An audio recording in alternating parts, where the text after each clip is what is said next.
ನಮಸ್ಕಾರ ಗೆಳೆಯರೆ. ದೆಹಲಿಯ ತೀಹಾರ್ ಜೈಲು ಅಂದ್ರೆ ಯಾರಿಗ್ ಗೊತ್ತಿಲ್ಲ ಹೇಳಿ. ಇದು ಬರೀ ಭಾರತದಲ್ಲಷ್ಟೇ ಅಲ್ಲ, ಇಡೀ ಏಷ್ಯಾದಲ್ಲೇ ಅತಿದೊಡ್ಡ ಜೈಲು ಸಂಕೀರ್ಣ.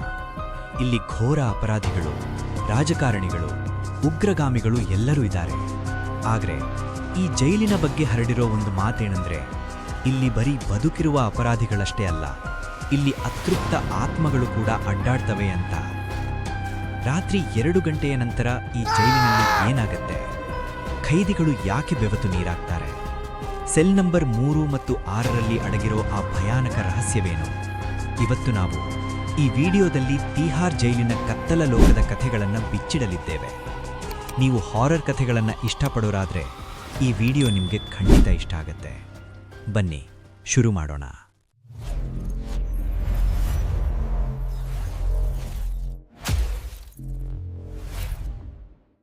ಈ ಕಥೆ ಶುರುವಾಗೋದು ರಾಹುಲ್ ಅನ್ನೋ ಒಬ್ಬ ಖೈದಿಯಿಂದ.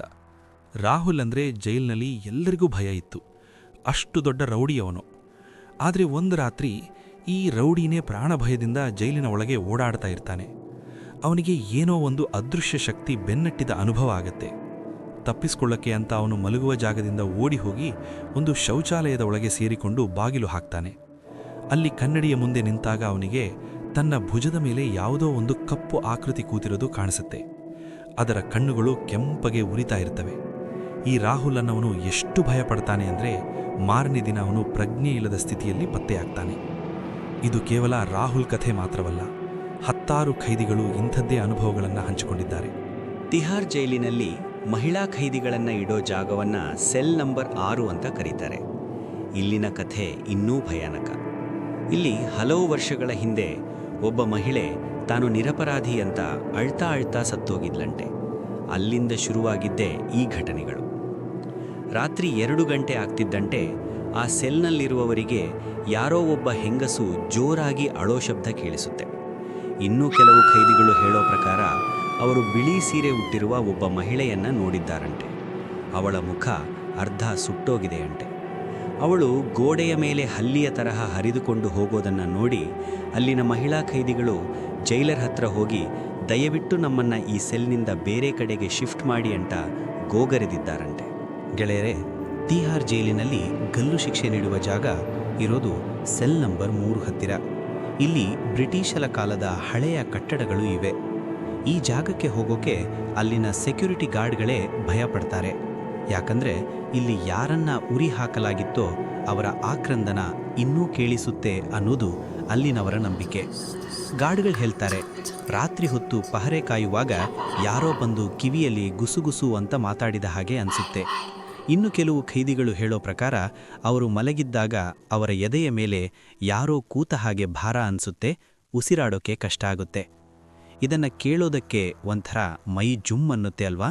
ನಿಮಗೆಲ್ಲ ನೆನಪಿರಬಹುದು, 2020ರಲ್ಲಿ ನಿರ್ಭಯ ಪ್ರಕರಣದ 4 ಹಂತಕರನ್ನ ತೀಹಾರ್ ಜೈಲಿನಲ್ಲಿ ನೇಣು ಹಾಕಲಾಯಿತು. ಅವರು ಸತ್ತ ಕೆಲವೇ ದಿನಗಳಲ್ಲಿ ಜೈಲಿನಲ್ಲಿ ಮತ್ತಷ್ಟು ವಿಚಿತ್ರ ಘಟನೆಗಳು ಶುರುವಾದವು ಅಂತ ಸುದ್ದಿ ಹರಡಿತ್ತು. ಉಳಿದ ಖೈದಿಗಳು ನಮಗೆ ಸರಿಯಾಗಿ ನಿದ್ದೆ ಬರ್ತಾ ಇಲ್ಲ, ಯಾರೋ ಕೂಗಾಡೋ ಶಬ್ದ ಕೇಳಿಸ್ತಿದೆ ಅಂತ ಕಂಪ್ಲೇಂಟ್ ಮಾಡೋಕ್ಕೆ ಶುರು ಮಾಡಿದರು. ಅವರನ್ನು ಸಮಾಧಾನ ಮಾಡೋಕೆ ಜೈಲಿನ ಆಡಳಿತ ಮಂಡಳಿಯವರು ಸೈಕ್ಯಾಟ್ರಿಸ್ಟ್ಗಳನ್ನು ಅಂದರೆ ಮನೋವೈದ್ಯರನ್ನು ಕರೆಸಿದ್ರು. ಅವರೇನು ಹೇಳಿದ್ರು ಗೊತ್ತಾ? ಇದೆಲ್ಲ ಸ್ಲೀಪ್ ಪ್ಯಾರಾಲಿಸಿಸ್ ಅಥವಾ ಫೋಸ್ಫೀನ್ ಫ್ಲ್ಯಾಶ್ ಇರಬಹುದು ಅಂತ. ಅಂದರೆ ಅತಿಯಾದ ಮಾನಸಿಕ ಒತ್ತಡ ಮತ್ತು ಭಯದಿಂದ ನಮ್ಮ ಮೆದುಳು ನಮಗೆ ಇಂತಹ ಸುಳ್ಳು ಚಿತ್ರಗಳನ್ನು ತೋರಿಸುತ್ತೆ ಅಂತ ವೈದ್ಯರು ವಾದ ಮಾಡ್ತಾರೆ. ಆದರೆ ಅನುಭವಿಸಿದವರಿಗೆ ಮಾತ್ರ ಗೊತ್ತು ಅದು ದೆವ್ವನೋ ಅಥವಾ ಮಾನಸಿಕ ಭ್ರಮೆಯೋ ಅಂತ. ನೋಡಿ ಗೆಳೆಯರೇ, ಜೈಲು ಅನ್ನೋದು ಸಾಮಾನ್ಯವಾದ ಜಾಗ ಅಲ್ಲ. ಅಲ್ಲಿ ಅಪರಾಧಗಳು, ನೋವು, ಹತಾಶೆ ಮತ್ತು ಸಾವು ತುಂಬಿರುತ್ತೆ. ಬಹುಶಃ ಆ ನೆಗೆಟಿವ್ ಎನರ್ಜಿಯೇ ಇಂತಹ ಘಟನೆಗಳಿಗೆ ಕಾರಣ ಆಗಿರಬಹುದು. ಸತ್ತವರ ಆತ್ಮಗಳು ನಿಜವಾಗಿಯೂ ಅಲ್ಲಿ ಅಡ್ಡಾಡ್ತಿವೆಯಾ? ಅಥವಾ ಜೈಲಿನಲ್ಲಿರೋ ಒಂಟಿತನ ಮತ್ತು ಶಿಕ್ಷೆಯ ಭಯ ಖೈದಿಗಳನ್ನು ಹೀಗೆ ಹುಚ್ಚರನ್ನಾಗಿ ಮಾಡ್ತಿದೆಯಾ? ತಪ್ಪು ಮಾಡಿದವರು ಶಿಕ್ಷೆ ಅನುಭವಿಸಲೇಬೇಕು. ಆದರೆ ತಪ್ಪು ಮಾಡದೆಯೂ ಜೈಲು ಪಾಲಾಗಿ ಸತ್ತವರ ಆತ್ಮಗಳಿದ್ದರೆ ಅವರ ಕಥೆ ಏನು? ತೀಹಾರ್ ಜೈಲಿನ ಈ ಭಯಾನಕ ಕಥೆಗಳ ಬಗ್ಗೆ ನಿಮ್ಮ ಅಭಿಪ್ರಾಯ ಏನು? ನಿಮಗೇನಾದರೂ ಇಂತಹ ಮಿಸ್ಟರಿ ಸ್ಟೋರಿಗಳು ಗೊತ್ತಿದ್ರೆ ಕಮೆಂಟ್ ಮಾಡಿ ತಿಳಿಸಿ. ಇವತ್ತಿನ ಈ ಕಥೆ ನಿಮಗೆ ಇಷ್ಟ ಆಗಿದ್ರೆ ಲೈಕ್ ಮಾಡಿ, ನಿಮ್ಮ ಫ್ರೆಂಡ್ಸ್ ಜೊತೆ ಶೇರ್ ಮಾಡಿ. ಇದೇ ತರಹದ ಇನ್ನಷ್ಟು ಥ್ರಿಲ್ಲಿಂಗ್ ವಿಡಿಯೋಗಳಿಗಾಗಿ ನಮ್ಮ ಚಾನೆಲ್ ಡೇಟಮ್ ಡೈಜೆಸ್ಟ್ಗೆ ಸಬ್ಸ್ಕ್ರೈಬ್ ಆಗೋದನ್ನು ಮರಿಬೇಡಿ. ಮತ್ತೆ ಸಿಗೋಣ.